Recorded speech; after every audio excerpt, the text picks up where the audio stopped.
নমস্কার বন্ধুরা, আপনাদের যদি রেশন কার্ড থেকে থাকে এবং নিয়মিত রেশন সামগ্রী পেয়ে থাকেন তাহলে আজকের ভিডিওটি আপনাদের জন্য খুবই গুরুত্বপূর্ণ। দেশের রেশন ব্যবস্থায় বেশ কিছু গুরুত্বপূর্ণ আপডেট বা নতুন নিয়ম আনতে চলেছে কেন্দ্রীয় সরকার। এতদিন আপনার রেশন কার্ডের সঙ্গে আধার লিঙ্ক, মোবাইল নাম্বার লিঙ্ক করে এসেছেন। এবার থেকে আপনাদেরকে রেশন কার্ডের সঙ্গে ব্যাঙ্ক অ্যাকাউন্টও লিঙ্ক করতে হবে। হ্যাঁ, ঠিকই শুনেছেন।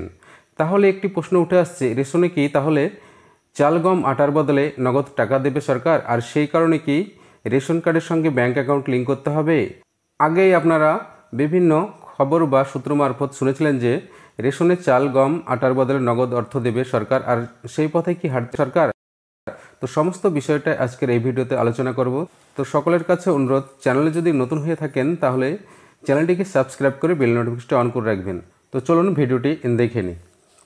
আধার কার্ড অতীত, এবার রেশনের সাথে জুড়ছে ব্যাঙ্ক অ্যাকাউন্ট। চাল, গমের বদলে ঢুকবে টাকা। দেশের রেশন ব্যবস্থায় নতুন পরিবর্তন আসতে চলেছে। ইতিমধ্যে রেশন কার্ডের সঙ্গে আধার কার্ড লিঙ্ক বাধ্যতামূলক করা হয়েছে, যাতে রেশন দুর্নীতির পরিমাণ অনেকটা হ্রাস পায়। তবে এবার রেশন কার্ডের সঙ্গে নাকি ব্যাঙ্ক অ্যাকাউন্টের সংযুক্তি করা নিয়ে বড় সিদ্ধান্তের পথে হাঁটতে চলেছে কেন্দ্রীয় সরকার। গত 28শে ফেব্রুয়ারি কেন্দ্রীয় খাদ্য সচিবের নেতৃত্বে প্রতিটি রাজ্যের খাদ্য সচিবদের সঙ্গে একটি গুরুত্বপূর্ণ বৈঠক অনুষ্ঠিত হয়।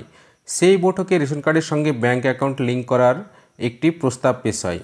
যদিও এ বিষয়ে এখনও কোনো রকম চূড়ান্ত ঘোষণা করা হয়নি, তবে এই সিদ্ধান্ত বাস্তবায়নের প্রস্তুতি চলছে বলে জানা যাচ্ছে। কেন এই নতুন পরিকল্পনা?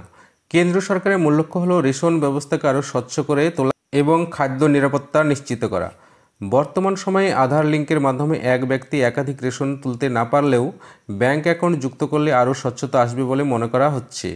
এছাড়া কেন্দ্র সরকার চাইছে ভুয়ো রেশন কার্ড বন্ধ করা এবং ভবিষ্যতের নগদ ভর্তুকি ব্যবস্থা চালু করার সম্ভাবনাকে খতিয়ে দেখা। রেশন কার্ডের সঙ্গে ব্যাঙ্ক অ্যাকাউন্ট লিঙ্ক করলে কী কী সুবিধা হবে? রেশন কার্ডের সঙ্গে ব্যাঙ্ক অ্যাকাউন্ট লিঙ্ক করা হলে যে সমস্ত সুবিধাগুলি পাওয়া যাবে সেগুলি হলো: প্রতিটি গ্রাহকের আসল পরিচয় নিশ্চিত করা সম্ভব হবে।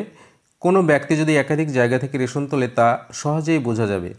সরকার ভবিষ্যতে নগদ ভর্তুকি চালু করতে পারে, যার ফলে চাল, গমের পরিবর্তে সরাসরি টাকা গ্রাহকদের ব্যাঙ্ক অ্যাকাউন্টে জমা দিয়ে দেওয়া হবে। তবে এই পরিকল্পনা বাস্তবায়ন সাধারণ মানুষের জন্য খুব সুবিধাজনক হবে নাকি সমস্যার সৃষ্টি করবে তা সময়েই বলা যাবে।